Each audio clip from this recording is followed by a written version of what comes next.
Mga kasagwan, nakakatakam nga namang kumain ngayon ng ginataang alimango at hipon.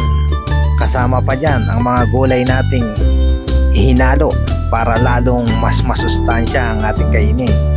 Di ba guys? Kaya naman sa mga hindi pa nakasubscribe dyan, paki-subscribe naman dyan, paki-like, and pakipindot na lang ang ating notification bell para palagi kayong updated. Nandito nga pala tayo sa palengke ngayon at namimili tayo ng alimango na matataba. Matataba raw po ngayon ng alimango kaya tayo napabili.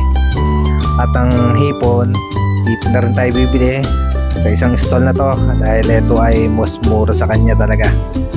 Kaya naman guys, takam na ba kayo sa ating iluluto na ginataang alimango at hipon? At ayan na nga, inihiwa ng aking misis ang kalabasa at hiwa na rin ang ating sitaw, okra, sibuyas, bawang. Ayan guys, ayan at nalinis na nga ng aking asawa ang hipon at alimango.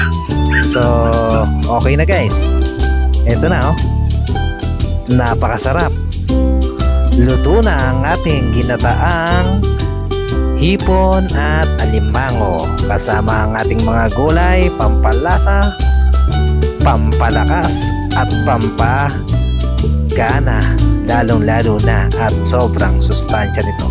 Kaya guys, tara, samahan nyo akong kumain at maraming salamat sa inyong panonood. Nawa ay palagi nyong mapanood ang aking mga video. Bye bye!